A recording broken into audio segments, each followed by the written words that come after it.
I ducked under the awning of the Sapphire Lounge, shaking water from my jacket as Thursday night traffic splashed through puddles behind me. It had been 2 weeks. That's how long it had been since I'd walked out of Ryan's apartment for the last time. And I was finally starting to breathe again. Tonight was supposed to be a quiet celebration. Just me, a decent cocktail, and the knowledge that Monday morning I had an interview with Crawford Design Agency. It was real work. The kind I'd dreamed about since graduating 3 years ago, before everything with Ryan had slowly consumed my ambitions, along with my confidence. The bar's interior glowed warm and inviting. All dark wood and amber lighting that made the rain outside seem like it belonged to a different world. Leather booths lined the walls, and a magnificent bar stretched along one side, bottles arranged like a cathedral of alcohol. It wasn't cheap, but I'd earned this. One night of pretending I was the kind of person who belonged in places like this, I claimed a small table near the window, ordered a vodka martini, and pulled out my phone to text Jessica. She'd been my rock through the breakup, listening to me cry at 3 a.m, reminding me that leaving was the right choice, even when loneliness made me doubt. I texted. Got the interview confirmed for Monday. Celebrating at a fancy bar. Wish you were here instead of saving lives. Her response came immediately. You better get that job. I want details tomorrow. Stay safe. Love you. The martini arrived perfectly chilled, the glass frosted. I raised it to myself in a silent toast and took that first sip, savoring the clean burn. That's when I saw him. Ryan stood in the entrance, water dripping from his coat, scanning the room. My stomach dropped. This couldn't be a coincidence. The Sapphire Lounge was miles from his usual haunts, nowhere near his apartment or his office. He'd followed me here, or worse, he'd been tracking me somehow. Our eyes met across the crowded space. His face did that thing it always did, rearranging itself from whatever he'd actually been feeling into that practiced expression of wounded concern. He started walking toward me, and I considered running. But running would mean going back out into that rain, walking alone to the subway, and he'd just follow. At least here there were witnesses. Megan. He slid into the chair across from me without being invited. I've been trying to reach you. I blocked your number, Ryan. That should have been a clear message. We need to talk. His voice carried that edge of desperation I'd learned to recognize. You can't just throw away 2 years without at least hearing me out. Every instinct screamed at me to leave. But something stubborn rose up. Some need to prove I wasn't afraid of him anymore. 1 drink. You say what you need to say, and then you leave me alone. Permanently. He ordered bourbon. Neat. The bartender brought it quickly, and Ryan settled back in his chair like we were old friends catching up instead of what we actually were. A woman trying to escape, and the man who couldn't let her go. I was only half listening to his practiced apologies when I became aware of someone watching us. Not the casual glances you get in crowded bars, but focused attention that made the hair on my arm stand up. In a corner booth sat 4 men, clearly in the middle of some business discussion. Papers spread on their table, voices low and serious. But one of them, the one who commanded the space even while sitting still, had his attention on our table, on me. He was striking in a way that made my breath catch. He had dark hair swept back, a strong jawline, and an expensive charcoal suit that fit him like it had been made specifically for his broad shoulders. But it was his eyes that held me, light brown, almost amber, and utterly focused. I looked away quickly, heat rising to my face. Ryan was still talking, oblivious. I'm going to the restroom, I said, cutting him off mid-sentence. I needed distance, needed to think. Maybe I could slip out the back, avoid this whole situation. The bathroom was mercifully empty. I gripped the marble sink, staring at my reflection. My mascara had smudged slightly from the rain. My hair was a mess. What was I doing? I should have left the moment Ryan walked in. I fixed my makeup, took several deep breaths, and headed back out. The atmosphere in the bar had changed. I felt it before I understood it. Conversations seemed quieter. People's attention subtly shifted towards something happening near my table. Ryan sat alone, looking increasingly uncomfortable.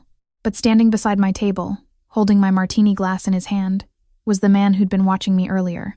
Up close, he was even more imposing. Tall, easily over 6 feet, with the kind of controlled power that suggested he could be very dangerous if he chose. Anthony, a broad-shouldered man who'd been sitting at the corner booth, now stood near the bar, positioned like he was ready to move fast if needed. Another of the men from that booth had shifted to block the main exit. Whatever was happening, it had been coordinated with military precision. I approached slowly, confusion warring with alarm. What's going on? The amber-eyed man turned to me, and something in his expression softened slightly. You shouldn't drink this. His voice was deep, cultured, with the barest hint of an accent I couldn't place. Your companion added something to it while you were gone. The words took a moment to register. Then ice flooded my veins. What? Ryan had gone pale, sweat beading on his forehead. I don't know what he's talking about. He's crazy. Megan, let's just go. Sit down. The command wasn't loud, but it cut through the space like a blade. Ryan sat. I watched you. The man's attention never left Ryan now. The moment she walked away, you pulled something from your pocket. A small bottle. You poured it into her drink and stirred it with her cocktail spoon. Did you think no one would notice? My hands were shaking. Ryan, what did you do? Nothing. He's lying. Megan, please. You know me. The amber-eyed man set my glass down on the table with deliberate care. If it's nothing, then you won't mind proving it. Drink. The entire bar had gone silent. Every eye was on our table. I'm not drinking her martini. Ryan stammered. That's ridiculous. Then I'll call the police. The man pulled out his phone. Explain to them why you drugged someone's beverage in a crowded establishment with multiple witnesses. Anthony moved closer. A wall of muscle. The man blocking the exit crossed his arms. Ryan looked around desperately, searching for an ally, an escape route. He found neither. Fine. Ryan's voice cracked. Fine, I'll take a sip. This is insane. There's nothing in it. He reached for the glass with trembling fingers. The amber-eyed man kept his phone ready, his expression carved from stone. Ryan lifted the martini to his lips, and I saw the exact moment he realized he was trapped. His hand shook so badly some of the liquid spilled. All of it, the man said quietly. If you put it in her drink, you can drink it yourself. The threat in his tone was unmistakable. Ryan looked at Anthony, at the other men positioned around the bar, at the stranger who had somehow taken complete control of the situation. Then he looked at me, and I saw fear in his eyes. Megan, please. But I said nothing. Some part of me, the part that had endured 2 years of his control, his manipulation, his slow erosion of everything I was, wanted to see this. I needed to see him face consequences for once. Ryan drank. 3 large swallows that drained half the glass. He set it down with shaking hands. Happy now? He tried to sound defiant, but his voice wavered. We'll see. The amber-eyed man pulled out the chair I'd been sitting in and gestured for me to take it. Sit. Stay away from him. I sat, unable to process what was happening. This stranger had just forced my ex-boyfriend to drink a cocktail Ryan had apparently drugged for me. The reality of how close I'd come to danger crashed over me in waves. Within 5 minutes, Ryan started sweating profusely. His pupils dilated. He gripped the table like the room was spinning. I don't feel good, he mumbled. What's happening? What did you give her? The man's voice had gone cold. What was in that bottle? Ryan didn't answer. He was too busy fighting whatever was coursing through his system. His head dropped to the table, arms splayed out. The amber-eyed man made a subtle gesture, and Anthony appeared at Ryan's side along with another man. They lifted Ryan between them, supporting his weight as his legs buckled. Take him. Make sure he gets medical attention. Before, the bar slowly came back to life. Conversations resumed, though I caught people staring at me with a mixture of curiosity and pity. The man who had saved me pulled out the chair across from mine and sat down with fluid grace. Are you all right? Such a simple question. Was I all right? I'd almost been drugged by my ex-boyfriend. A stranger had intervened in a way that suggested he was very familiar with situations like this. My hands wouldn't stop shaking. I don't know, I said honestly. I don't understand what just happened. Your ex-boyfriend tried to drug you. I stopped him. He said it simply, like it was obvious. I'm Christopher Bellini. He extended his hand. I shook it automatically. His grip was warm, firm. Megan Turner. Megan. He said my name like he was testing how it felt. Were you planning to drink that entire martini? The question made me nauseous. I was celebrating. I have a job interview Monday. I thought. My voice broke slightly. I thought I was finally moving on. Something flickered in Christopher's amber eyes. Not quite sympathy, but understanding. You are moving on. You just had a very close call first. A bartender appeared with a glass of water, which I accepted gratefully. My throat felt tight, my chest constricted. How did you know? How did you see him do it? Christopher leaned back slightly. I notice things. It's how I've survived in my line of work. He paused. I saw you when you first came in. You looked nervous, on edge. Then he arrived and you looked afraid. I wasn't afraid. I protested weakly. You were. And you tried to hide it, which made me pay closer attention. When you left for the bathroom, I watched him. Old habit. He gestured to the corner booth where his associates still sat, now resumed in their discussion. We were in the middle of business, but something told me to keep an eye on your table. Thank you. The words felt inadequate. I don't know what would have happened if you hadn't been here. Christopher's expression hardened. Yes, you do. That's why you're shaking. He was right. I knew exactly what Ryan had planned. Whatever was in that drug, he'd intended for me to be helpless, vulnerable. The thought made bile rise in my throat. You shouldn't be alone tonight, Christopher said. Do you have somewhere safe to go? I thought of my small apartment, the one Ryan knew the address to. I'll be fine. That wasn't what I asked. His tone was gentle but insistent. You've just been through a trauma. Your ex-boyfriend drugged your drink. He knows where you live, doesn't he? I nodded mutely. Then you're not going back there alone tonight. Christopher pulled out his phone and typed something quickly. I have a secure apartment in the city. You can stay there. No strings, no expectations, just safety until you figure out your next move. Every warning bell in my head went off. I didn't know this man.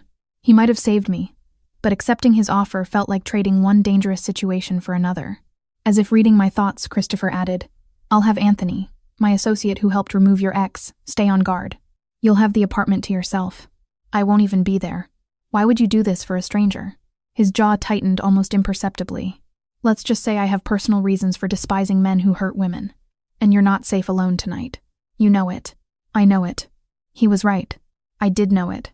Ryan would come to my apartment. He'd bang on the door, make a scene, maybe force his way in. The thought of facing him alone after what he just tried to do terrified me. Okay, I whispered. Just for tonight. Christopher stood, offering his hand to help me up. I'll take you there myself. Christopher's car was nothing like I expected. Sleek black exterior, yes, but inside it felt more like a mobile office than a vehicle. Leather seats that adjusted to my body, ambient lighting that didn't hurt my traumatized eyes, and a privacy partition between us and the driver that Christopher left down. Anthony sat in the passenger seat, silent but vigilant. Every few minutes, his eyes scanned the mirrors, the streets, checking for threats I wouldn't have known to look for. Where are we going? I asked, my voice sounding small in the spacious interior. I have an apartment in the financial district, Christopher said. Secure building, doorman, cameras. You'll be safe there. I should have protested more. Should have insisted on going home, called a friend, done anything other than get into a stranger's car. But my body felt disconnected from my brain. Shock was settling into my bones like winter cold. Why would you do this? The question came out sharper than I intended. You don't know me. For all you know, this could be some elaborate setup. Christopher's expression didn't change. If you were setting me up, you wouldn't look like you're 2 seconds from throwing up, and your hands wouldn't be shaking like that. I looked down. He was right. My hands trembled in my lap despite my attempts to still them. I told you, he continued. I have personal reasons for intervening when men hurt women. My sister Sophia was 23 when her boyfriend killed her. Beat her to death in their apartment, while neighbors heard and did nothing. His jaw tightened. I was out of the country on business. By the time I got back, she'd been dead for 3 days. The pain in his voice was raw, immediate, despite years having passed. I'm sorry, I whispered. Sueni. Every day. He looked out the window at the passing city. After that, I made a promise.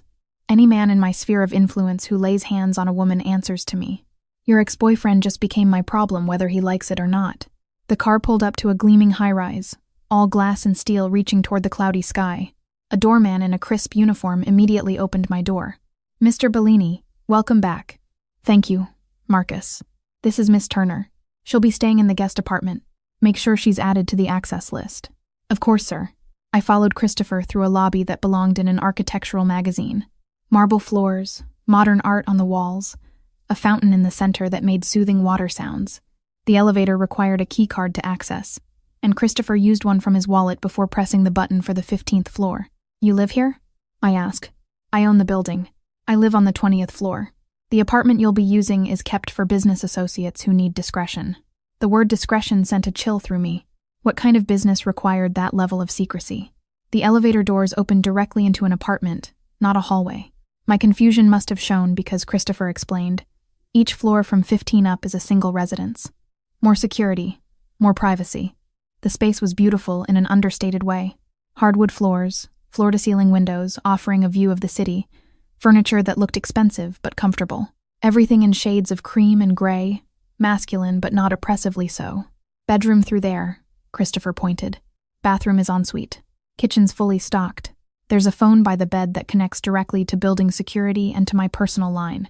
I walked to the windows, looking out at the city lights. Somewhere out there, Ryan was recovering from the drugs he'd meant for me.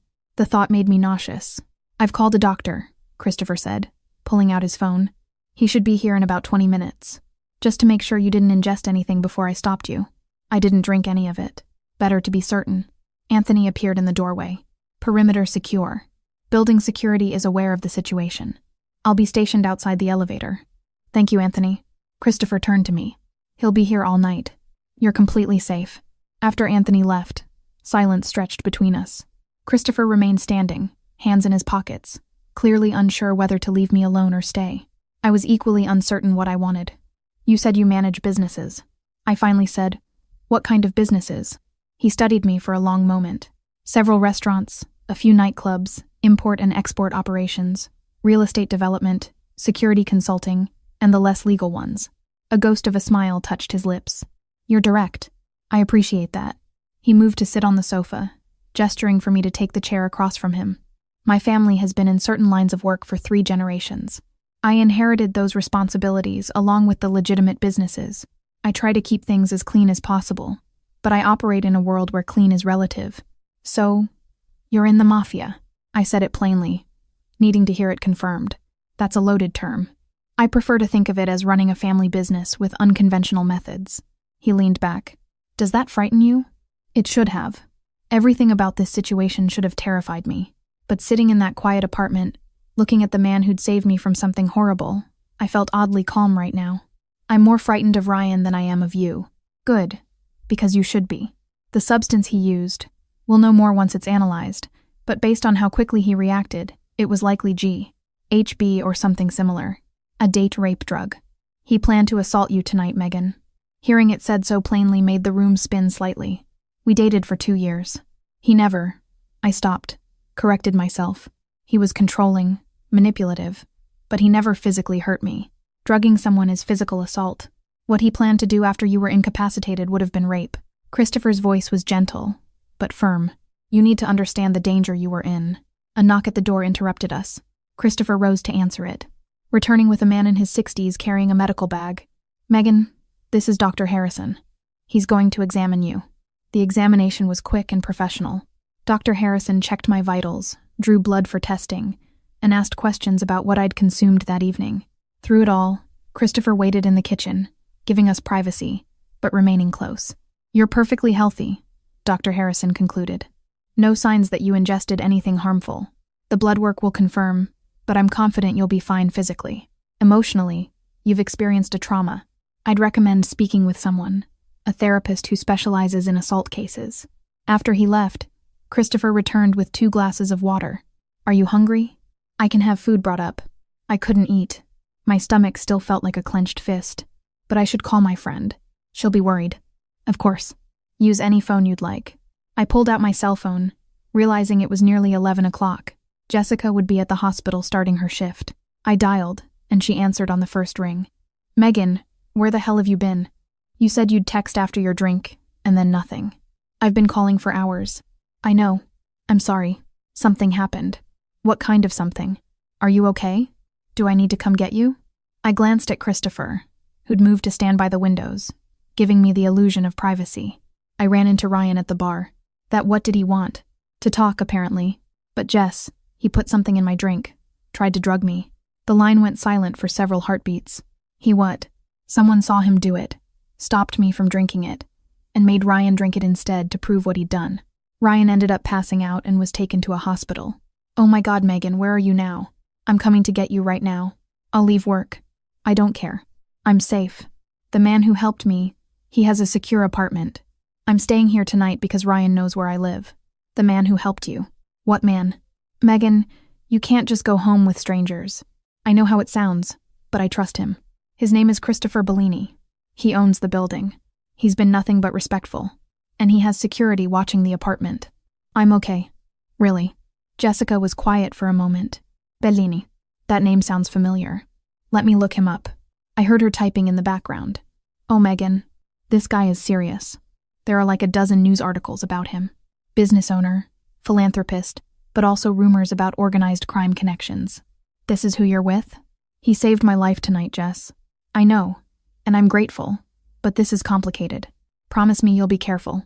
And promise you'll meet me for lunch tomorrow so I can see with my own eyes that you're all right. I promise. I'll text you in the morning with details. I love you. Be safe. Love you too. I hung up and found Christopher still standing by the windows, silhouetted against the city lights. Your friend is worried, he observed. She looked you up, found the articles about you, and she warned you to be careful. It wasn't a question. Yes, she's a good friend. You should listen to her advice. He turned to face me. I am dangerous, Megan. The world I operate in has violence, betrayal, and moral compromises most people never have to think about. You're safe here tonight, but you should maintain a healthy amount of caution. His honesty was disarming. Thank you for telling me that. I don't lie. Not to people I'm trying to protect. He checked his watch. It's late. You should rest. I'll be upstairs if you need anything. Anthony will be outside your elevator door all night. You're leaving? I felt a flicker of panic at the thought of being alone. Would you prefer I stay? I should have said no. Should have maintained boundaries. Instead, I nodded. Christopher settled back onto the sofa. Then I'll stay until you fall asleep. Take the bedroom. Get comfortable. I'll be right here. I retreated to the bedroom, finding pajamas laid out on the bed along with new toiletries in the bathroom. Everything was exactly my size, which should have been creepy, but instead felt like Christopher paid attention to details that mattered. After changing and washing my face, I returned to the bedroom, leaving the door slightly ajar. I could see Christopher through the gap, laptop open now, working on something while keeping his promise to stay. Christopher? I called out softly. Yes. Earlier in the bar, you said you noticed me when I first came in. Why? A pause. You looked like someone trying very hard to convince herself she was happy. I recognized that expression. I've worn it myself. Are you happy now? Another pause. Longer this time. I'm working on it. Sleep, Megan. Tomorrow will be clearer. I lay in the unfamiliar bed in the apartment of a man who was either my savior or a different kind of danger, and somehow felt safer than I had in months. Through the gap in the door, I could see Christopher working, a silent guardian against the darkness outside and the trauma trying to overwhelm me. Tomorrow, I'd have to face what Ryan had tried to do, what it meant for my safety, how to move forward. But tonight, I let myself drift into uneasy sleep, protected by a man whose world I didn't understand, but whose intentions, at least for now, seemed pure. Sunday morning arrived with weak sunlight filtering through the floor-to-ceiling windows. I'd been in Christopher's guest apartment for 3 days, and the surreal quality of my situation hadn't diminished. If anything, it had intensified. I stood at those windows with my second cup of coffee, watching the city wake up below.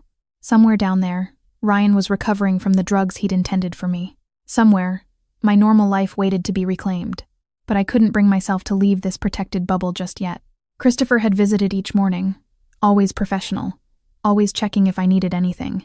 We'd fallen into an odd routine.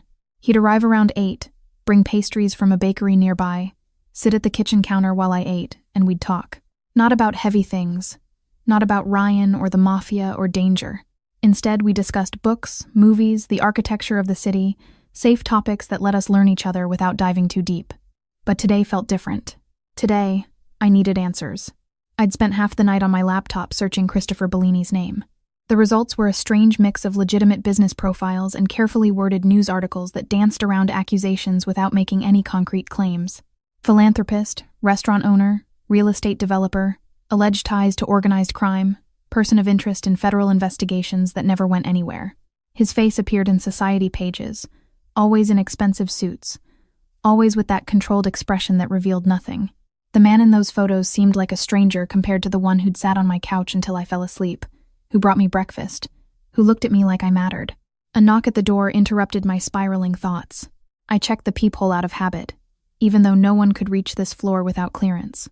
Christopher stood there, 2 coffee cups in hand instead of the usual pastry bag. Change of plans, he said when I opened the door. I thought we could talk today. Really talk.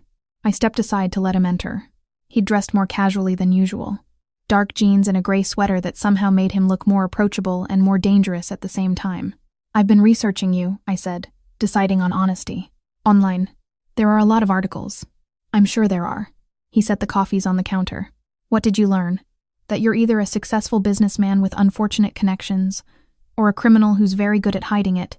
The articles can't seem to decide. Christopher's expression didn't change. What do you think? I think you're both. I think you inherited a world you didn't choose, and you're trying to navigate it the best way you know how. I wrapped my hands around the coffee cup he'd brought. But I need you to be honest with me. Completely honest. What exactly do you do? He studied me for a long moment, then moved to sit on the sofa, gesturing for me to join him. I did, keeping a careful distance between us. My grandfather came to this country with nothing. Christopher began. He built a network, an organization that helped Italian immigrants survive in a city that didn't want them. Some of what he did was legal. Most wasn't. My father inherited that network and expanded it. When he died 5 years ago, it became mine. So, you run a crime family. I run multiple businesses, legitimate and otherwise. I employ over 300 people directly, hundreds more indirectly.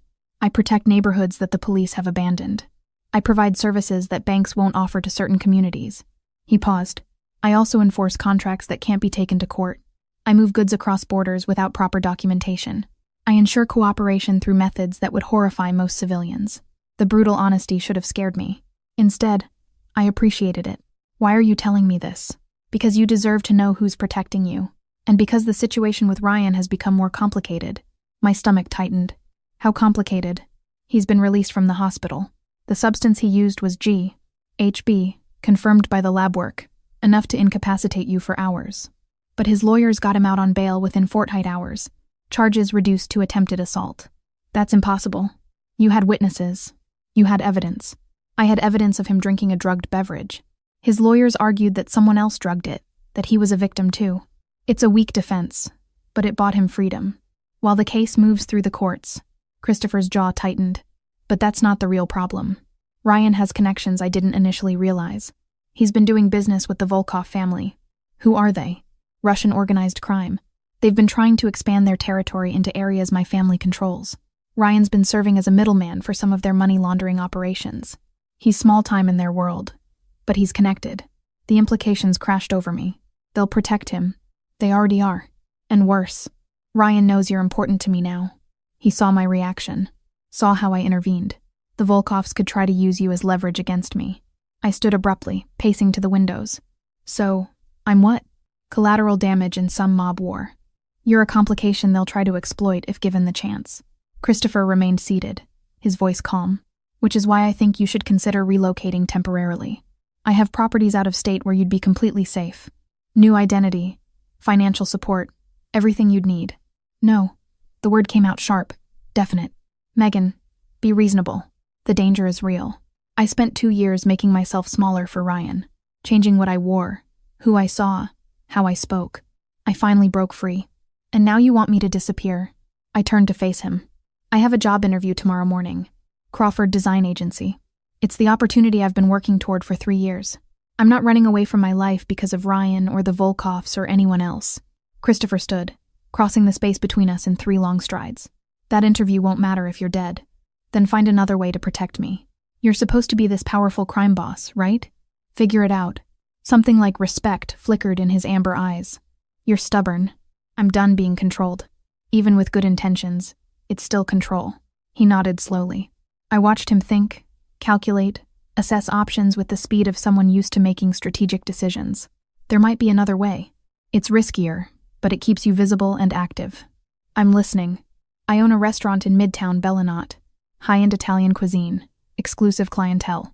I need someone to manage the front of house, handle reservations, and coordinate with VIP guests. He met my eyes directly. The schedule is flexible. Evening hours mostly. You could attend your interview tomorrow, take the design work if you get it, and still work for me. The important part is that you'd be publicly associated with me. Everyone who matters would know you're under my protection. The Volkovs are bold, but they're not stupid. Harming someone directly connected to me would be declaring war, and they're not ready for that level of conflict. I processed his offer, looking for the trap. What's the catch? The catch is that you'd be working in my world. My restaurant serves both legitimate business people and criminals. You'd see things, hear things, be exposed to aspects of my life that you can't unknow. He stepped closer. And you'd have to trust me. Absolutely. My security team would need to know your movements, where you are, who you're with. It's not freedom, Megan. It's a different kind of cage, just larger and more comfortable. But I'd still have my life, my career, my interview, my choices, within parameters. Yes.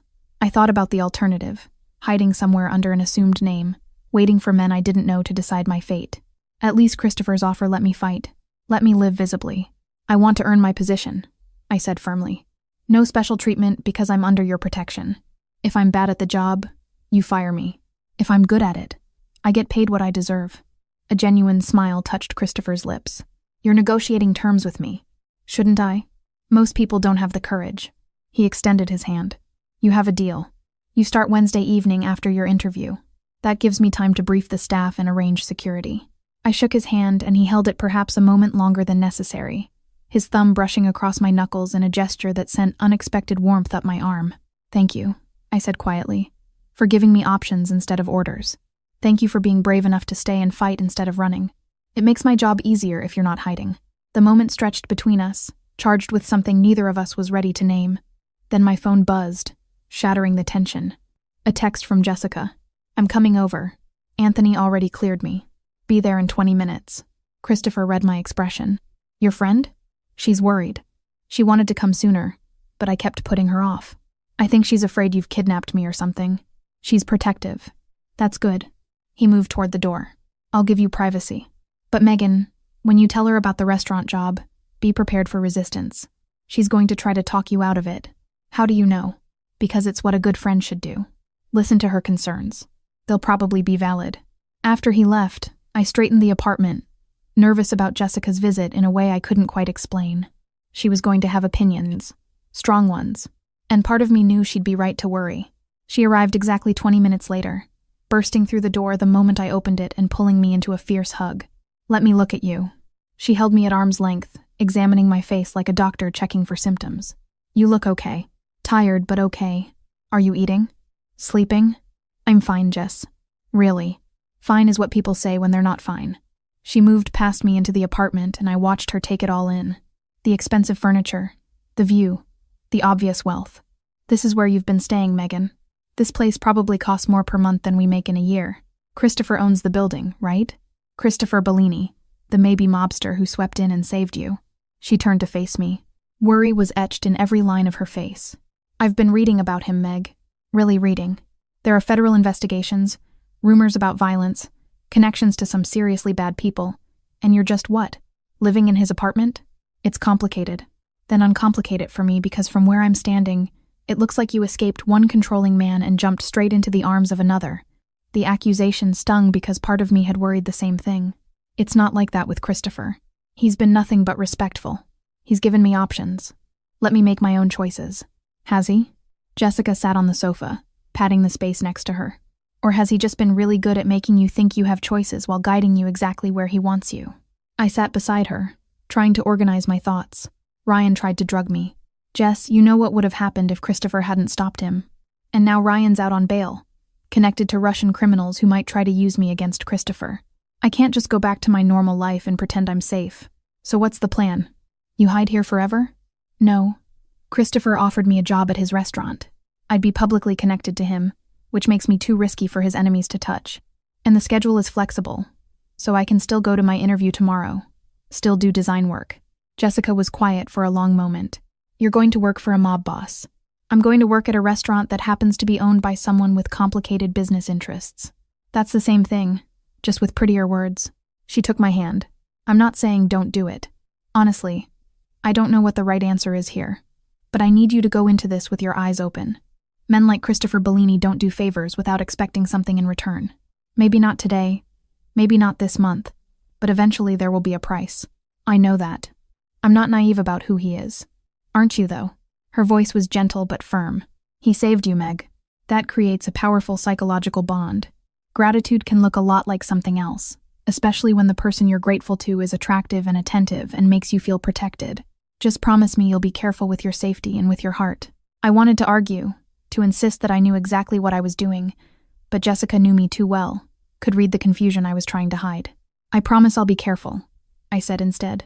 We spent the next hour catching up properly.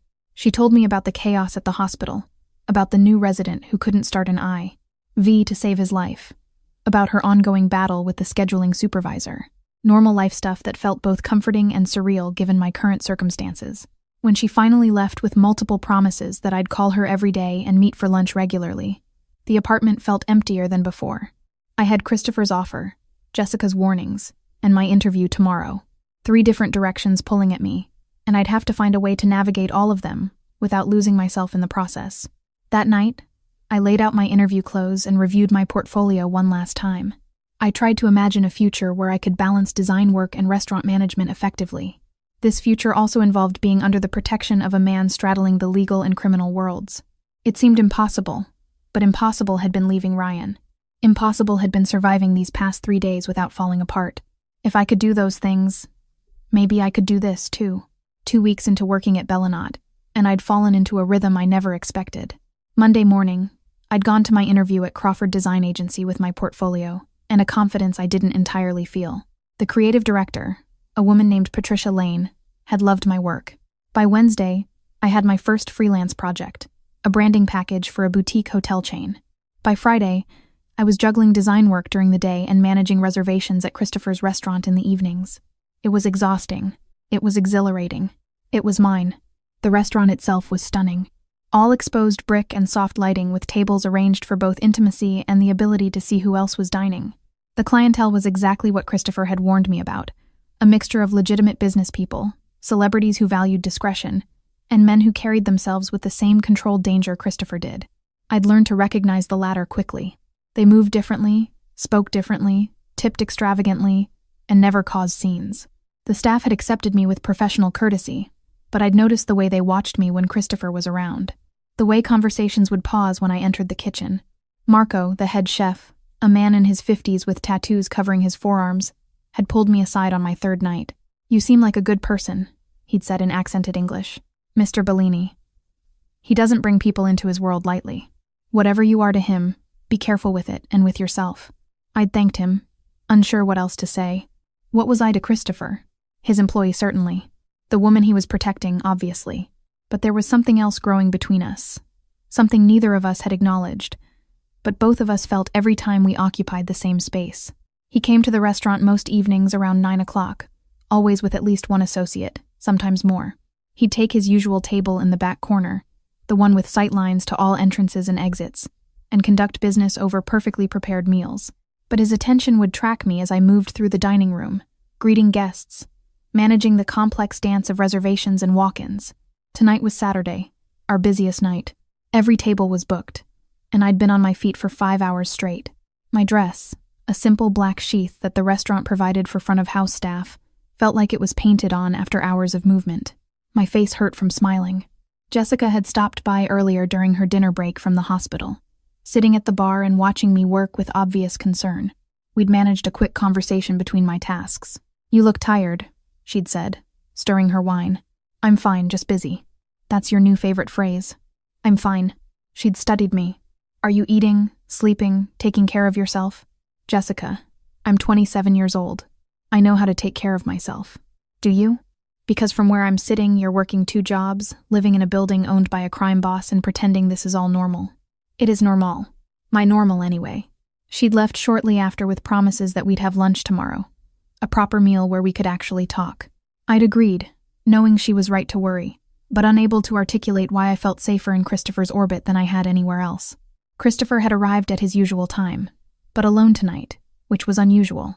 He'd caught my eye across the room and nodded toward his table. I'd seated him personally, as I always did, hyper-aware of how close he was as I placed the menu before him. "Busy night," he'd observed. "Every table's full. Marco is in his element. And you? How are you managing?" "I'm good. Really good, actually. I finished the first draft of the hotel branding today. The client loved it. Something warm had crossed his features. Pride, maybe. I knew they would." "You're talented, Megan." The compliment had settled around my heart like an embrace. I was returning from seating a party of 6 when it happened. A man at table 12, clearly several drinks past sober, grabbed my wrist as I walked past. "Hey, sweetheart, how about you sit down and have a drink with me?" I'd dealt with drunk customers before.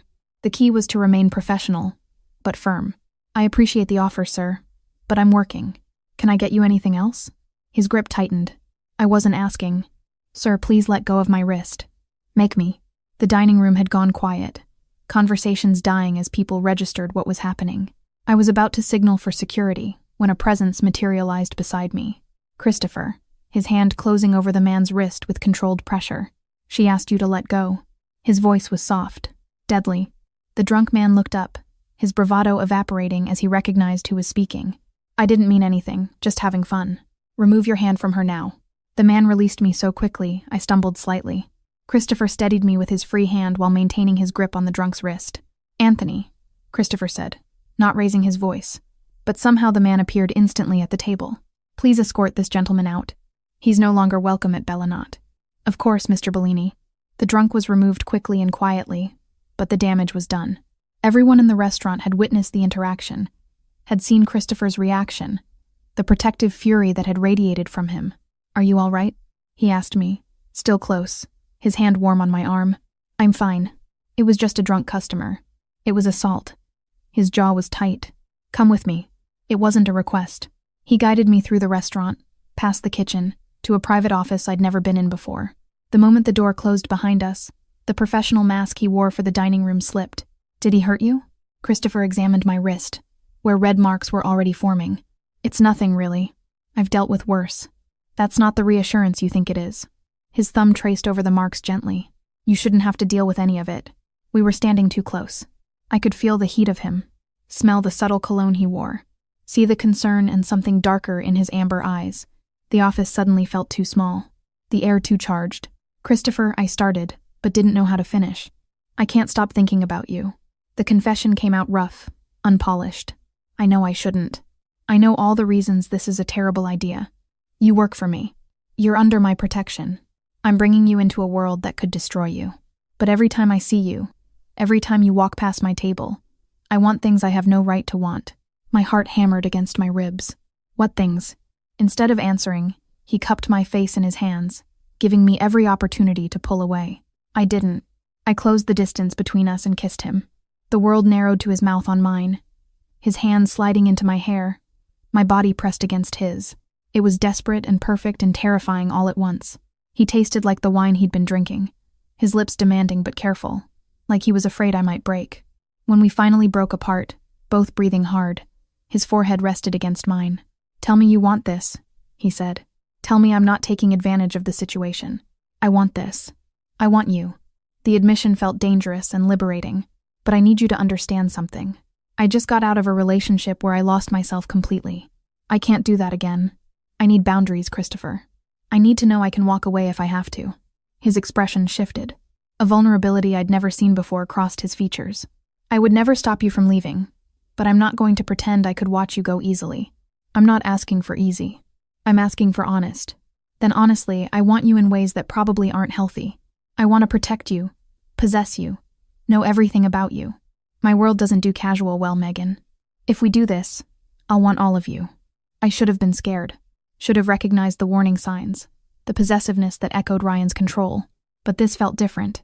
Christopher was offering me a choice, laying out the terms clearly, letting me decide. I want all of you too, I whispered. He kissed me again, slower this time, deeper. His hands mapped my body through my dress, while mine explored the muscles beneath his shirt. We lost track of time, lost in each other until a discreet knock at the door reminded us where we were. Mr. Bellini. Anthony's voice came through. Marco was asking about Miss Turner. Christopher pulled back, his breathing uneven. Tell him she'll be out shortly. He helped me straighten my dress, fix my hair, return to some semblance of professional appearance, but his eyes held promises of things unfinished. Have dinner with me tomorrow, he said. My family's house. I want you to meet my mother. That seems fast. In my world, when you claim someone, you do it publicly. Meeting my mother makes a statement that you're important to me. It offers additional protection. He traced my jawline. But selfishly, I want her to meet you. She'll love you. I agreed. And we returned to our respective roles. Him to his table, me to managing the dining room. But everything had changed. The staff noticed. I could tell. The way Christopher watched me had shifted from protective to possessive. The way I moved through the space carried new confidence. The certainty of being wanted. The rest of the evening passed in a blur. When the restaurant finally closed at midnight, Christopher walked me to the car where Anthony waited to drive me back to the apartment. Tomorrow at 1, Christopher said, opening the car door for me. I'll pick you up. I'll be ready. He kissed me once more, brief but intense, before stepping back. Sleep well, Megan. As the car pulled away, I watched him through the rear window, observing his distant figure. He stood on the sidewalk in the glow of the streetlights, with his hands casually resting in his pockets. He truly resembled every dangerous promise I had ever been warned about in my life. And I was diving in headfirst. Consequences be damned. 1 month had slipped by since that first kiss in Christopher's office. 1 month of stolen moments between restaurant shifts and design projects. Of learning what it meant to be with someone who occupied both legitimate business and a shadowy underworld. 1 month of falling deeper into something that terrified and exhilarated me in equal measure.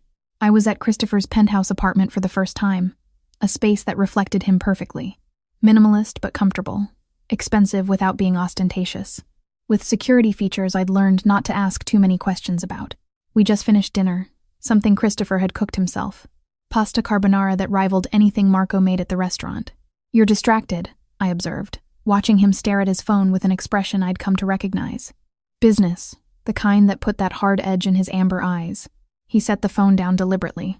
"Ryan made bail this morning." My stomach dropped. I'd known it was coming. His lawyers had been working the system, but knowing and experiencing were different things. How?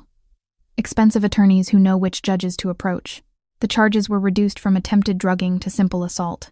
He'll likely get probation and mandatory counseling if it even goes to trial. Christopher's voice was controlled, but anger simmered beneath. Someone inside the prosecutor's office is being paid to look the other way. By the Volkoffs? Almost certainly. He stood, pacing to the windows overlooking the city. But that's not the worst of it. My people intercepted communications between Ryan and his Volkoff handlers.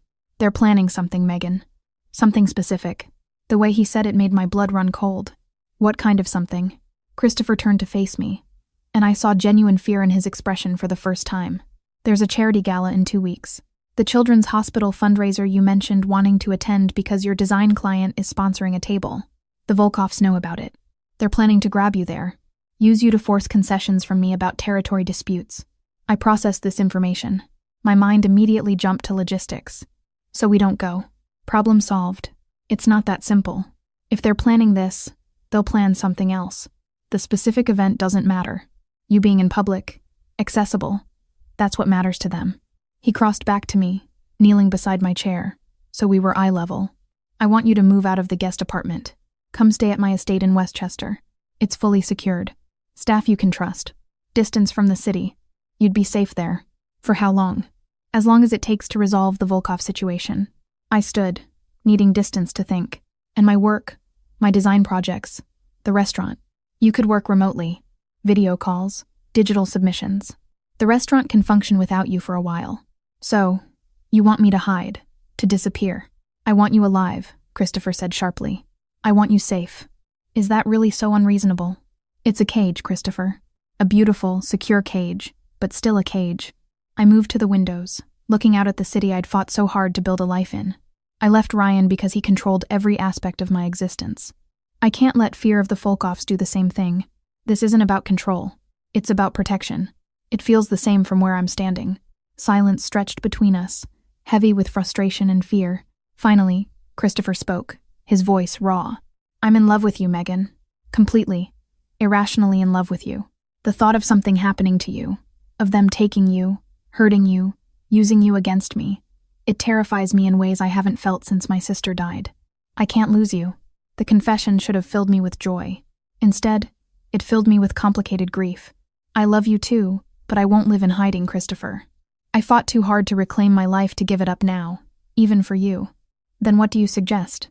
Because doing nothing isn't an option. I turned to face him. An idea forming that was probably reckless but felt right. Make me too visible to touch. You said yourself that harming someone directly connected to you would be declaring war. So make that connection undeniable. I go to the gala, to every public event, but surrounded by security. The Volkoffs would have to be desperate or stupid to try something when everyone knows I'm yours. And if they are that desperate, better to face it head-on than spend months looking over my shoulder. Christopher stared at me like I'd suggested we walk into a Volkoff stronghold unarmed. That's insane. Is it? You operate in a world of power dynamics and calculated risks. What sends a stronger message? Me hiding like I'm afraid, or me standing beside you publicly, showing everyone that your enemies can't intimidate you into protecting what's yours? He was silent for a long moment, and I could see him working through the strategic implications. It's incredibly risky. Everything about being with you is risky. At least this way I'm an active participant, instead of a protected possession. You'd be a target. I'm already a target. This way I'm a target that's too expensive to hit.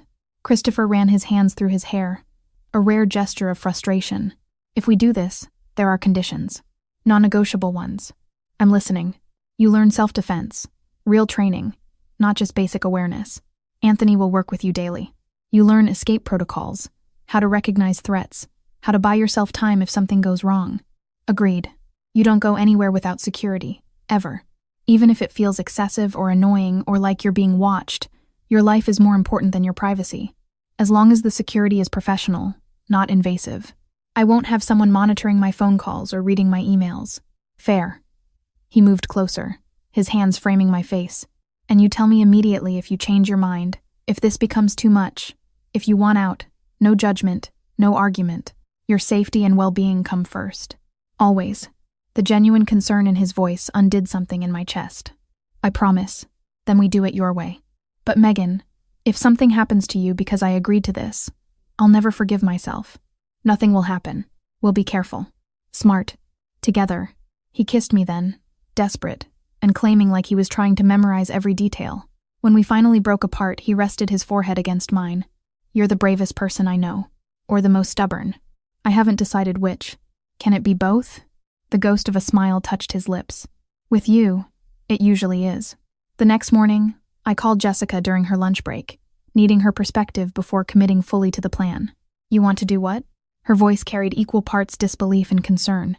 Christopher wants me to hide at his estate until the Volkov threat is resolved. I suggested staying visible instead, making me too connected to him for them to risk touching. Megan, that's using yourself as bait. It's using visibility as protection. There's a difference. I heard her sigh.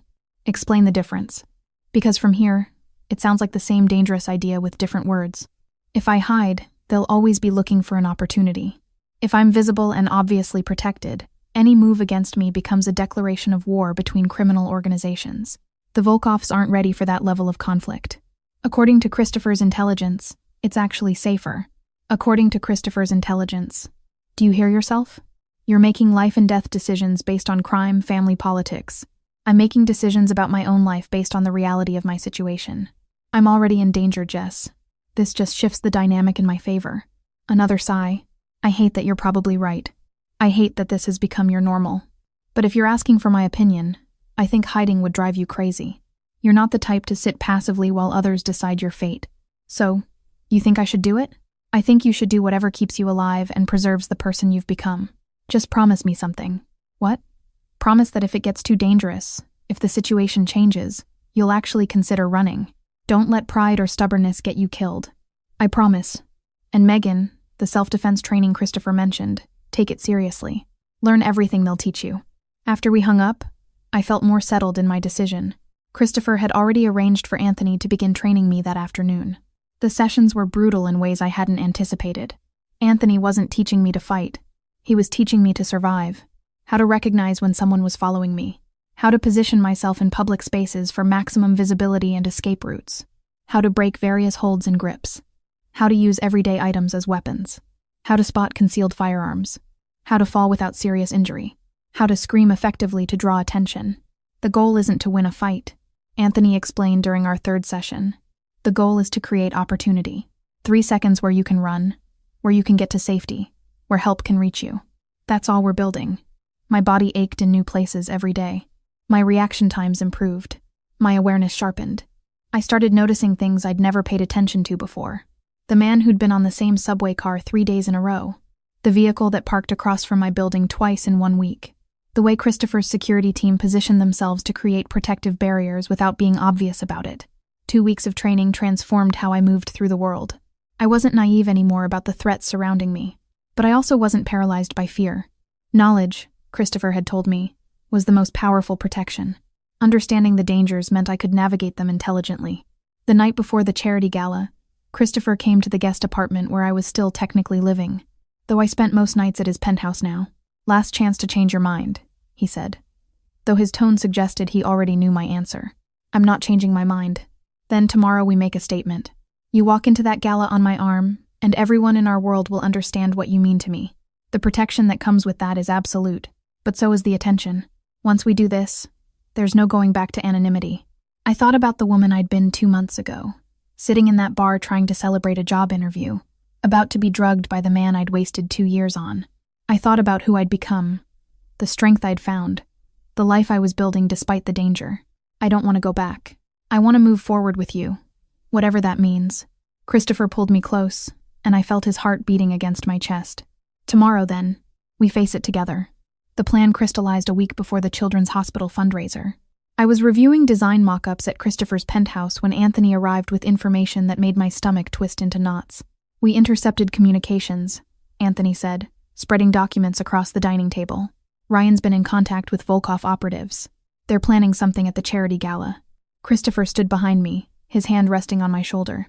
I could feel the tension radiating through him. What kind of something? Extraction. They wait until you're away from the main ballroom, grab you, and force negotiations for territorial concessions. Anthony's expression was grim. They've been surveilling the venue all week. They know the layout, the security protocols, everything. My first instinct was fear. My second was anger. So, they're using the one event I actually wanted to attend as their opportunity. We cancel your appearance, Christopher said immediately. You stay here protected. Problem solved. But even as he said it, I knew that wasn't the solution. Canceling would just delay the inevitable. The Volkovs would find another opportunity, another event, another moment when I was vulnerable. Running accomplished nothing except postponing the confrontation. An idea formed. Reckless and terrifying, but somehow right. What if we don't cancel? What if we let them try? Christopher's hand tightened on my shoulder. Absolutely not. Hear me out. I turned to face him, seeing the immediate rejection in his eyes. They're planning to grab me when I'm alone, right? So, we make sure I'm never actually alone. We control the environment, set the trap, and catch them in the act. All of them, not just Ryan. End this completely. You want to use yourself as bait. His voice had gone flat. Dangerous. I want to stop looking over my shoulder. This threat has been hanging over us for weeks. If we have advanced knowledge of their plan, we can turn it against them. Anthony studied me with something like respect. It could work. If we position our people correctly, wire the entire venue, and ensure multiple layers of protection, we could capture the whole operation. No. Christopher's response was immediate. I won't risk her life on a gamble. It's not a gamble if we control all the variables. I argued. You have the resources, the personnel, the knowledge of their plan. That's not bait, Christopher. That's strategy. We spent the next 3 hours debating with Anthony, providing tactical input while Christopher raised every possible objection. Finally, after exhausting every alternative, he agreed on conditions so strict they bordered on suffocating. Jessica was the hardest person to convince. I met her for lunch the next day at a cafe near the hospital, and the moment I explained the plan, her fork clattered onto her plate. You've lost your mind. She didn't raise her voice, but her tone carried absolute disbelief. You're deliberately putting yourself in danger to catch criminals. Do you hear how insane that sounds? I hear how it sounds. But Jess, this threat isn't going away. They'll keep trying until they succeed or until we stop them. This way. I'm not a victim. I'm actively participating in ending the danger. By letting them almost kidnap you. By creating a controlled situation where they think they're kidnapping me, but they're actually walking into a trap. There's a difference.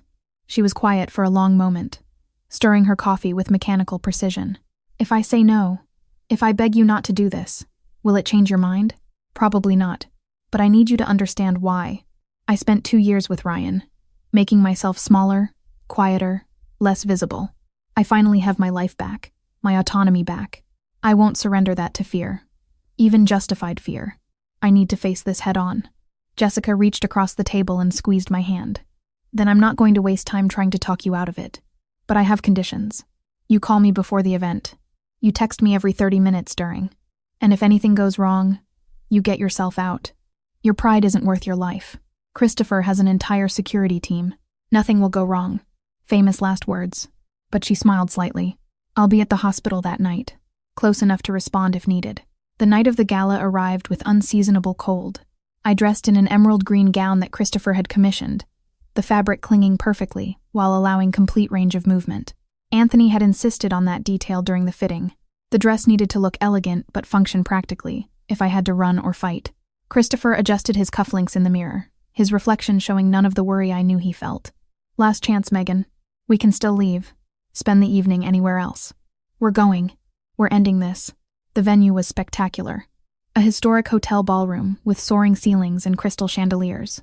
My design client had sponsored one of the premium tables, and I'd been helping coordinate the visual branding for weeks. Under different circumstances, I would have been thrilled to see my work displayed so prominently. Christopher's security team had arrived hours earlier, positioning themselves throughout the venue as waitstaff, valet, and even guests. Anthony himself was dressed as hotel security, a radio concealed beneath his jacket. I wore a small microphone disguised as a pendant, ensuring every word I spoke would be recorded. The first 2 hours passed without incident. I mingled with donors, discussed design concepts with my client, and played the role of Christopher's companion with practiced ease. But tension hummed beneath the surface, every nerve on high alert. Then I saw Ryan. He stood near the bar, wearing a suit that probably cost more than he'd ever spent on clothing in his life. Volkov money clearly. 2 men flanked him, their postures identifying them as muscle despite their formal attire. They scanned the crowd with professional efficiency, obviously looking for me. Christopher's hand found the small of my back. I see them. Anthony's team has visual. Remember, stay in public spaces. Don't give them an opening until we want them to have an opening. Megan, I know the plan. Trust me. An hour later, I excused myself from a conversation about hospital fundraising initiatives and headed toward the restroom corridor, exactly as we'd planned. It was a calculated risk, a moment of apparent vulnerability designed to draw Ryan out. The corridor was empty of guests, but populated with Christopher's people in strategic positions. I'd barely reached the hallway when footsteps approached behind me. I didn't need to turn to know who it was. Ryan's cologne, that same woody scent he'd worn throughout our relationship, announced him before he spoke. Megan, we need to talk. I turned slowly, keeping my expression neutral. Ryan looked different, harder somehow, with an edge of desperation in his eyes that hadn't been there before. His 2 Volkov associates stood at the corridor entrance, blocking any exit back to the ballroom. We have nothing to talk about, Ryan. Stay away from me. I'm trying to help you. He moved closer and every instinct screamed at me to retreat. But I held my ground, remembering Anthony's training. These people you're involved with, the Bellinis, they're dangerous. I can get you out, protect you. The Volkovs will provide security, a new identity, everything you need. You mean the Volkovs want to use me as leverage against Christopher? I'm not an idiot, Ryan. His expression shifted, the false concern dropping away to reveal cold calculation. This would be easier if you cooperated. The Volkovs are offering Bellini a deal, territory concessions in exchange for you unharmed. But if you don't come willingly, things get complicated. I'm not going anywhere with you. Ryan's hand shot out, grabbing my wrist with bruising force. That wasn't a request. The self-defense training kicked in automatically. I twisted my wrist using the technique Anthony had drilled into me hundreds of times, breaking Ryan's grip and creating distance in one fluid motion. Don't touch me. One of the Volkov associates moved forward, but I'd already positioned myself with my back to the wall, maximizing visibility while minimizing attack angles. Exactly as trained.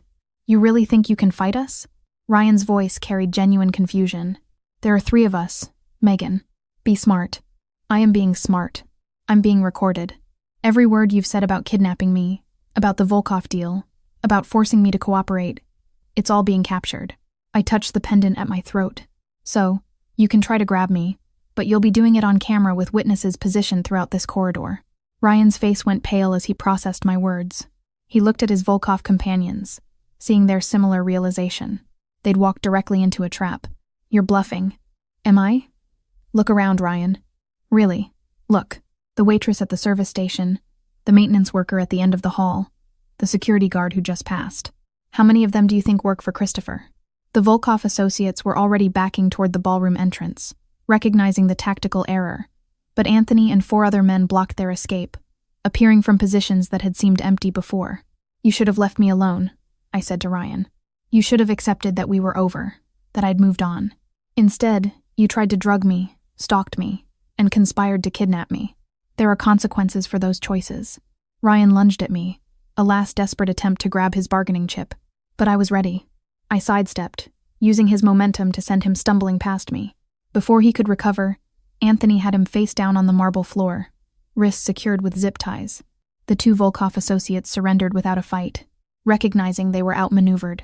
Christopher appeared at my side, his eyes scanning me for injuries. Are you hurt? I'm fine. It worked exactly like we planned. You were magnificent. He pulled me close and I felt him shaking slightly. Terrifying and magnificent. Additional security escorted Ryan and the Volkov men out through a service entrance. Later, Christopher would tell me that 6 more Volkov operatives positioned around the venue's exterior had also been captured simultaneously. The entire operation had been neutralized in under 5 minutes. The gala continued, most guests unaware of what had transpired in the corridor. I returned to the ballroom on Christopher's arm, and we finished the evening as planned. But everything had changed. The threat that had loomed over us for weeks was finally, definitively over. The aftermath of the gala unfolded in ways I hadn't anticipated. Christopher's team transported Ryan and the captured Volkov operatives to what he called a secure facility, which I understood to mean somewhere I shouldn't ask too many questions about. The recordings from that night, my pendant microphone, and the security cameras throughout the corridor provided undeniable evidence. This evidence proved conspiracy to kidnap, extortion, and a dozen other charges that would keep Ryan in prison for years. I should have felt relief. The threat was neutralized. Ryan was in custody, and I could finally breathe without constantly checking over my shoulder. Instead, I felt unsettled, like the other shoe hadn't dropped yet. It took 3 days for that shoe to fall. Christopher arrived at the penthouse late Wednesday evening, his expression darker than I'd seen since the night we met. Anthony accompanied him, along with 2 other men whose faces I recognized from Christopher's inner circle, but whose names I'd never learned. "We need to talk," Christopher said, loosening his tie with movements that betrayed his tension. "The Volkovs have made contact." My stomach tightened. What kind of contact? Their regional leader, Dmitry Volkov, has requested a meeting. He wants to negotiate the release of his men and discuss terms for avoiding escalation. Escalation meaning what? War. Open conflict between our organizations. Christopher poured himself a drink, something he rarely did at home. Dmitry is threatening retaliation if we don't release his operatives and agree to territorial concessions. I processed this, anger building alongside fear. So, he's demanding you give up what's yours because his people got caught trying to kidnap me? That's the essence of it, yes. And you're considering it? Christopher's expression hardened. I'm considering meeting with him to end this permanently. We have leverage. Evidence that could destroy the Volkov operations in this region. But leverage only works if you're willing to use it. Anthony spoke up, his voice measured. Dmitry has agreed to neutral territory, mediated by respected third parties. It's as safe as these meetings get. When? I asked. Tomorrow night. An empty warehouse in Red Hook. Mediators from the Greco family supervising. They have no stake in either side, which makes them trusted arbitrators. Something in Christopher's tone told me he was leaving out crucial information. You're going alone? I'm taking Anthony and a security detail. But not me. Absolutely not you. This is dangerous, Megan. These negotiations can turn violent without warning.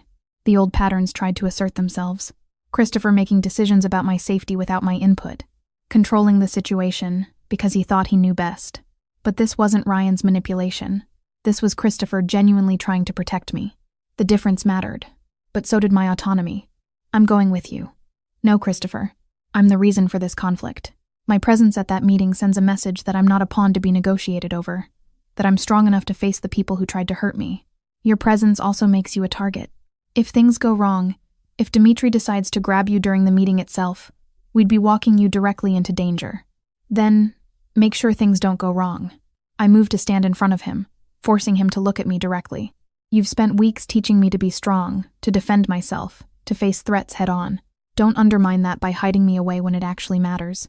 Anthony cleared his throat diplomatically. She has a point. Dmitry expects you to leave her behind, protected and hidden. Bringing her shows confidence. Shows he didn't intimidate you into changing your behavior. Christopher looked between us, clearly torn. If I agree to this, you follow every security protocol without question. You stay within arm's reach of me or Anthony at all times. And if I tell you to leave, you leave immediately. No arguments. No hesitation. Agreed. He pulled me close, his arms tight around me. If anything happens to you because I allowed this, I'll never forgive myself.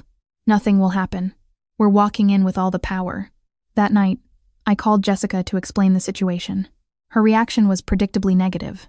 You're going to confront Russian mobsters in a warehouse? Her voice pitched higher with each word. Megan, this is insane. Let Christopher handle it. I can't sit home wondering what's happening while my life is being negotiated. I need to be there, Jess. I need to see this through. She was quiet for a long moment. Then I'm your emergency contact. You keep your phone on. I'll track your location, and if I don't hear from you by midnight, I'm calling every authority I can think of. Deal. But you're not coming anywhere near Red Hook. Promise me. I promise. But you promise me you'll come home safe. I will. I have Christopher and an entire security team. Nothing's going to happen. The warehouse Dmitri had chosen for our meeting was exactly what I expected from crime movies. All exposed brick and rusted metal, lit by harsh industrial lights that cast dramatic shadows. 2 black UVs were already parked outside when we arrived, along with a single sedan that Anthony identified as belonging to the Greco family mediators. Christopher's hand found mine as we exited our vehicle. Last chance to change your mind. Not changing my mind. I wasn't here because I craved danger, or because I didn't understand what this meeting could cost us. We'd gone over every contingency, built layers of protection, rehearsed until my responses felt like muscle memory. Hiding had nearly broken me once. Walking into this warehouse on my own terms felt less like recklessness and more like the only way forward. The interior of the warehouse was surprisingly organized. A single table sat in the center of the vast empty space, chairs arranged on either side. 2 older men in expensive suits stood near the table. The Greco mediators, their expressions professionally neutral. And on the far side sat Dmitri Volkov. He was younger than I expected, perhaps 40, with the kind of cold handsomeness that probably made him dangerously attractive to people who didn't know what he was. His eyes, pale blue and calculating, tracked our approach with predatory focus. "Christopher Bellini," Dmitri said, his English carrying a thick Russian accent. "Thank you for coming. And you brought your woman. How touching." The dismissiveness in his tone set my teeth on edge, but Christopher's hand squeezed mine gently, a reminder to stay calm. "Dmitri, let's dispense with pleasantries. You requested this meeting. State your terms." "Masat." Christopher and I on one side, with Anthony standing behind us. Dmitri flanked by 2 men who radiated barely contained violence. "My terms are simple," Dmitri began. "You release my men, drop all charges, and we pretend this unfortunate incident never happened. In exchange, I won't retaliate for the assault on my operatives.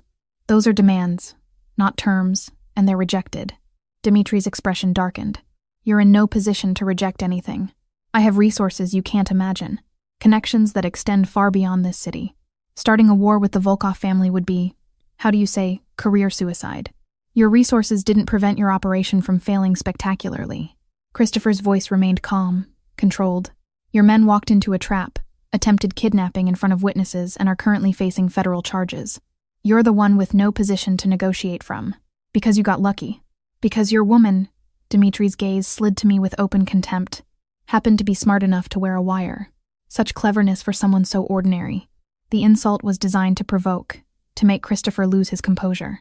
Instead, I leaned forward, meeting Dmitri's cold eyes directly. "Ordinary women don't usually outsmart entire Volkov operations, do they? Maybe that says more about the quality of your people than about me." Dmitri's expression flickered with surprise. Clearly, he hadn't expected me to speak. "You brought her to speak for you now, Christopher. How far the Bellini family has fallen." "I speak for myself," I said before Christopher could respond. "And I'm curious, Dmitri. Is drugging women and using pathetic men like Ryan Cooper the standard Volkov strategy? Because if that represents your organization's capabilities, I understand why you're so desperate to negotiate.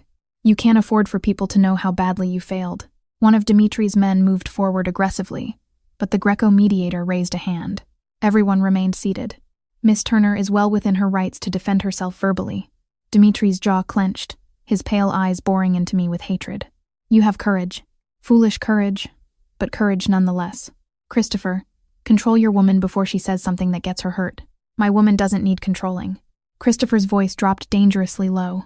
"And threatening her in my presence is the kind of mistake you don't recover from." The tension in the warehouse thickened to the point of suffocation. Anthony's hand moved subtly inside his jacket. Dmitri's men mirrored the gesture. The Greco mediators watched with the weariness of people who'd seen negotiations turn violent before. "Enough posturing," Christopher said, pulling a tablet from his briefcase and sliding it across the table. "These are the recordings from the charity gala. Audio and video of your men attempting kidnapping, discussing territorial demands, and admitting to bribing public officials. The next file contains documentation of 17 separate money laundering operations your organization runs through legitimate businesses in this city. The final file is a list of federal agents who'd very much like to see this information." Dmitri didn't touch the tablet, but his expression confirmed he understood the implications. "Here are my terms," Christopher continued. "Your people leave my territory completely. That includes all business operations, all personnel, all claims to disputed areas. You take Ryan Cooper with you. Ensure he never returns to New York and make certain he understands that any attempt to contact Megan results in his immediate execution. In exchange, this evidence stays private, locked away, never seeing the light of day. You're demanding we abandon millions in revenue. I'm offering you the opportunity to avoid federal prison and rival families smelling your weakness. This evidence doesn't just interest American authorities. Dmitry, how do you think your superiors in Moscow would react to learning their American operations are compromised? How long before the Bratva decides you're a liability? The threat was clear. Christopher wasn't just threatening Dmitry's freedom. He was threatening his life within his own organization. And if I refuse, Dmitry's voice had lost its arrogant edge. Then this meeting ends. The files go to their respective recipients, and we deal with the consequences. Your men stay in custody. Your operations collapse under federal scrutiny, and you spend what's left of your career explaining to very dangerous people how you let one ordinary woman destroy years of careful planning. I watched Dmitry process his options, seeing the moment he realized he had none. Christopher held all the leverage, all the power. This meeting was never a negotiation. It was Christopher offering terms of surrender dressed as compromise. There will be a treaty, one of the Greco mediators said, producing documents. Signed by both parties, witnessed by neutral arbitrators. It ensures the terms are honored and violations result in collective action from other families. This is binding, Dmitry. Dmitry looked at the papers, at Christopher, at me. Hatred burned in his pale eyes, but underneath it was something more practical. Survival instinct. Fine. We accept your terms. He signed the papers with aggressive strokes. But understand this, Bellini. Today you won. But circumstances change. Power shifts. Don't be surprised if our paths cross again under different conditions. If they do, I'll be ready, just as I was this time. The meeting concluded with formal efficiency. Documents signed, copies distributed. Everyone aware that a line had been drawn. As we left the warehouse, I felt Christopher's entire body relax slightly, tension releasing after hours of controlled restraint. You were incredible in there, he said once we were safely in the car. The way you stood up to Dmitry, refused to be intimidated. I learned from watching you. Besides, he needed to understand I'm not weak just because I'm not violent. In that moment, watching him hold the line for both his territory and my safety, I understood this had never been just about business for him. It was about a promise he'd made to a sister the world hadn't protected in time, and about making sure no one else in his orbit ever paid that price again. Anthony glanced at us through the rearview mirror. The Volkovs will honor the treaty. They can't afford not to with the Grecos as witnesses. It's over. Truly over.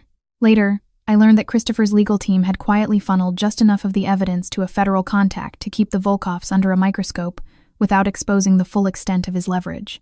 The rest stayed locked away as insurance, a weapon he hoped he'd never have to use. I pulled out my phone and texted Jessica. Safe. Coming home. All good. Her response was immediate. Thank God. Wine tomorrow. You're buying.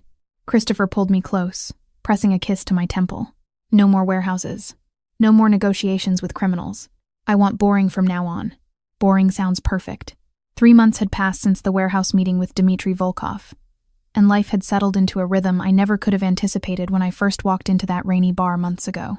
I was standing in the kitchen of Christopher's penthouse, our penthouse now, watching the city wake up through floor-to-ceiling windows while coffee brewed behind me. The space no longer felt like Christopher's territory that I was occupying. My design books filled the shelves alongside his business texts. My ridiculous collection of coffee mugs cluttered the cabinet next to his expensive espresso cups. My art supplies had taken over the spare bedroom he'd converted into a studio for me. We'd merged our lives in ways that felt natural, rather than forced. Partnership instead of possession. Sometimes when I caught him watching me across a crowded room or from the doorway of my studio, there was a flicker of something old in his eyes. A shadow that didn't belong to us. I knew it was the memory of the sister he'd lost long before I ever walked into that bar. And I understood that loving me was in its own quiet way part of how he kept his promise to her. Now my phone buzzed with a text from Patricia at Crawford Design Agency. Client loved the final mock-ups. They want you for the next 3 properties. Sending contract today. I smiled, setting the phone down to pour coffee. My freelance work had exploded in the past few months, partially thanks to connections Christopher had facilitated, but maintained entirely through my own skill. The hotel branding project had led to restaurant concepts, which led to a boutique retail chain, which led to architectural firms wanting someone who understood luxury markets. My portfolio was stronger than it had ever been, and I'd raised my rates twice. Good news. Christopher emerged from the bedroom, already dressed for the day in charcoal slacks and a white dress shirt. Ty not yet nodded. Crawford wants me for 3 more properties. That's $60,000 in contracts over the next 4 months. He crossed to me, wrapping his arms around my waist from behind and pressing a kiss to my shoulder. I'm proud of you. You've built something real. We both have. I turned in his arms. Speaking of which, I need to review the quarterly reports for Bellinat before the partner meeting tomorrow. Christopher had insisted on making me a minority partner in the restaurant 6 weeks ago, investing my share as recognition of how much I'd contributed to its success. The front-of-house operations ran more smoothly. Reservations had increased by 30%, and our VIP clientele had expanded significantly. I'd earned my stake, but it still felt surreal to own part of something so established. The numbers are strong. Marco's new menu is bringing in food critics, and your reservation system has eliminated the chaos we used to deal with on weekends. Christopher's hand traced patterns on my lower back. You're good at this, Megan. Building things, creating order from chaos. I learned from watching you. He laughed softly. I mostly just threaten people until they cooperate. You actually inspire them to do better work. We fell into our morning routine, comfortable and domestic in ways that would have seemed impossible months ago. Christopher reviewed documents at the dining table while I finalized design mock-ups on my laptop. We existed in the same space without needing constant interaction. The security of knowing the other person was close. My phone rang just as I was saving my final file. Jessica's name flashed on the screen. Are we still on for lunch? She asked when I answered. Because I have news, and I need your face-to-face reaction. I'm free at 1 o'clock. Meet at that Italian place near the hospital. Perfect. And wear something nice. This is celebration-worthy news. She hung up before I could ask what we were celebrating, leaving me curious and slightly concerned. Christopher looked up from his papers. Jessica? She has news. Celebration-worthy. Apparently, Anthony's been suspiciously happy lately. I'm guessing it's related. I blinked. Wait, do you think he's going to propose? I think he already bought the ring. He asked for my blessing 2 weeks ago, and you didn't tell me. It wasn't my news to share. But yes, I gave my blessing. Anthony's a good man, and Jessica makes him better. Christopher's expression softened. She's also been good for you through all of this. I'm glad she's staying in your life. The sentiment touched me more than he probably realized. Christopher had never tried to isolate me from friends or demand I choose between him and the relationships I'd had before. He encouraged my independence, supported my career, and genuinely liked the people I cared about. The contrast with Ryan couldn't have been starker. At 1 o'clock, I walked into the restaurant to find Jessica already seated, practically vibrating with excitement. The moment I sat down, she thrust her left hand across the table. He proposed last night. The ring was beautiful, elegant, without being ostentatious. Exactly what Jessica would have chosen for herself. Oh my God, Jess, congratulations. Can you believe it? Me marrying a guy who works for the mob. My mother is going to have a stroke, but she was beaming, happier than I'd seen her in years. He was so nervous. This man who faces down criminals without flinching was shaking when he got down on one knee. How did he propose? We were at his apartment. Nothing fancy, just having dinner. And he said he'd been thinking about how short life is, how unpredictable everything can be, and how he didn't want to waste any more time not being married to me. She wiped at her eyes. It was perfect. No big production, no pressure, just honest and real. We spent lunch planning, Jessica talking through wedding ideas while I took mental notes about designs she responded to. By the time we finished, I'd committed to designing all her wedding stationery. Her one request being that I make it personal rather than traditionally formal. So, when's Christopher going to propose? Jessica asked as we were leaving. You two are basically married already. You live together, work together, navigate criminal politics together. I don't know if marriage is something he wants. His world is complicated enough without adding legal connections that could be used against him. That man is completely in love with you. Trust me, he's thinking about it. I wanted to believe her, but I also knew the realities of Christopher's life. Marriage meant legal vulnerabilities, paper trails that enemies could exploit. It meant making me an even bigger target than I already was. Part of me had accepted that what we had might be the extent of what was possible. That evening, Christopher came home earlier than usual, finding me in my studio working on Jessica's wedding invitation concepts. Get dressed, he said from the doorway. Something nice but comfortable. I want to take you somewhere. Where are we going? It's a surprise. Trust me. An hour later, we pulled up outside the Sapphire Lounge, the bar where everything had started. I hadn't been back since that rainy night when Ryan had tried to drug me, when Christopher had forced him to drink his own poison, when my entire life had changed course. Why are we here? I asked as Christopher opened my car door. You'll see. The bar looked different. Updated. The exterior had been repainted. New lighting installed. The overall aesthetic was elevated while maintaining the character that had made it distinctive. Christopher produced a key, unlocking the front door and gesturing for me to enter. Inside, the changes were even more apparent. New furniture, refinished floors, updated lighting that made the space feel both modern and timeless. But the layout remained the same. That corner booth where Christopher had been conducting business was still positioned with sightlines to all entrances.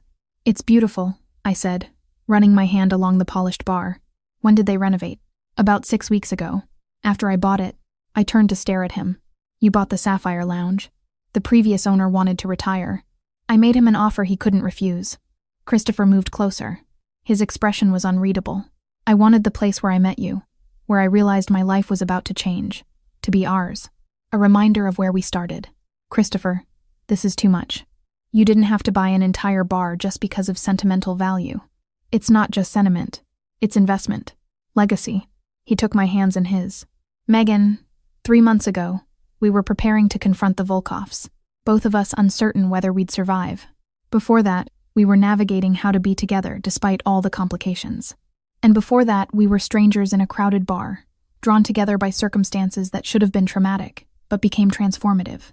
My heart started racing, recognizing the weight in his voice. You've changed everything about my life. The way I think about protection, about power, about what actually matters. You've made me want things I'd given up on, futures I thought weren't possible for someone like me. He reached into his jacket pocket, and when his hand emerged, it held a small velvet box. Marry me, Megan. Not because I want to possess you or control you, but because I want to build a life with you as my equal partner in business, in this complicated world we navigate, in everything. He opened the box, revealing a ring that took my breath away. Not ostentatiously large, but perfectly cut, elegant and strong. Exactly what I would have chosen for myself if I'd had the courage to imagine this moment. I know my world is dangerous. I know being married to me means accepting risks that most people never have to consider. But I also know that you're the bravest person I've ever met, and I want to spend the rest of my life worthy of that bravery. Tears blurred my vision. You're asking me to marry you in the bar where you saved me from my abusive ex by making him drink his own roofied cocktail. That's possibly the least romantic proposal location imaginable. Or the most honest. This is where we began. Where you were at your most vulnerable, and I was at my most protective. Where we both made choices that led us here. He took the ring from the box, holding it ready. I'm not offering you a fairy tale, Megan. I'm offering you reality. Partnership with someone who will fight for you, protect you, but also respect your autonomy and celebrate your strength. So, what do you say? Will you marry me? I thought about the woman I'd been that rainy night, trying to celebrate a job interview while my ex-boyfriend plotted to assault me. I thought about how Christopher had intervened without being asked, had offered protection without demanding submission, had seen strength in me when I'd forgotten it existed. I thought about the life we'd built together, the career I'd developed, the independence I'd maintained, even while falling deeply in love with a man whose world operated by rules most people never encountered. I thought about Jessica marrying Anthony, about building families from unconventional circumstances. Yes, I said, my voice steady despite the tears. I'll marry you. Christopher slipped the ring onto my finger, and it fit perfectly. Like everything about us that shouldn't have worked but somehow did. He pulled me close, kissing me with the intensity of someone who'd been holding back and finally had permission to stop. When we finally broke apart, both breathing hard, I laughed through my tears. Jessica's going to lose her mind. She asked me this afternoon when you were going to propose, and I told her it probably wouldn't happen. Anthony told her to ask you that. We coordinated this proposal down to the hour. Christopher traced my jawline with his thumb. Your friend is remarkably good at keeping secrets when properly motivated. You planned this with my best friend. I wanted to make sure someone you trusted thought it was a good idea. Jessica interrogated me for 2 hours about my intentions, my finances, my criminal activities, and my ability to make you happy long-term. It was more thorough than some federal investigations I've been subjected to. The image of Jessica grilling Christopher about his worthiness as a husband made me laugh outright. What did you tell her? The truth. That I'm completely in love with you. That I'll protect you with everything I have. And that I'll spend the rest of my life trying to deserve you. His expression turned serious. And that if I ever hurt you or make you feel controlled the way Ryan did, she has my permission to kill me herself. She'd probably enjoy that too much. We stood in the empty bar for a long time, holding each other in the space where our story had begun. Outside, the city continued its perpetual motion. People living their ordinary lives unaware of the complicated, dangerous, beautiful world Christopher and I inhabited. I thought about trajectory, about how one terrible night had led to this moment. How Ryan's attempt to hurt me had instead delivered me to someone who saw strength where Ryan had seen weakness. How running from control had led me to partnership. How fear had transformed into courage. This wasn't the life I'd imagined when I moved to New York with dreams of becoming a designer.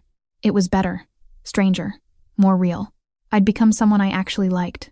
Someone strong and capable and unafraid. I had built a successful career, earned respect, and learned to navigate a world most people only saw in movies. Crucially, I found Christopher, a man whose darkness profoundly complemented my light. His protection enhanced my autonomy, and his love made me braver instead of smaller. "What are you thinking?" Christopher asked, his arms still wrapped around me. "I'm thinking about that woman who walked into this bar months ago, trying so hard to celebrate an interview while her ex stalked her. If I could go back and tell her what her life would become, she wouldn't believe it. Would she be happy about it? She'd be terrified, but she'd also be hopeful. Maybe for the first time in years." I looked up at him. "Thank you for seeing me that night, for noticing I needed help before I even knew how much danger I was in. Thank you for being brave enough to trust me despite every reasonable instinct telling you not to." He kissed my forehead. "We should call Jessica. Tell her the good news before Anthony does. Can we have a few more minutes here first? Just us in this space before we share it with everyone else. We can have as long as you want." So we stayed wrapped around each other in the bar where we'd met, where our complicated, beautiful story had begun. Tomorrow we'd start planning a wedding, navigating the logistics of marrying into a crime family, managing the reactions of people who wouldn't understand. But tonight, we just existed in this moment. Two people who'd found each other against improbable odds and decided to build something permanent from it. My phone buzzed in my purse. A text from Jessica. "Well?" I pulled it out, typed a quick response. "He proposed." I said yes. Her reply came instantly. "Finally. Dinner tomorrow. All four of us. I want details." Christopher read over my shoulder and smiled. "Anthony's going to be insufferable about being right." What was he right about? He bet me 3 months ago that we'd be engaged before Christmas. I told him it was too soon. "You were planning this for 3 months?" "I was planning this from the moment you walked into that warehouse to confront Dmitry Volkov, despite every tactical reason not to. I knew then that you were it for me." His amber eyes held mine. "You're my partner, Megan, in every sense of the word. I want to make that official." Standing in that bar, wearing his ring, wrapped in his arms, I felt the final pieces of my new life click into place. This was home. Not the luxury penthouse or the successful restaurant or even the thriving design career. This, us, the partnership we'd built from chaos and danger and unexpected connection.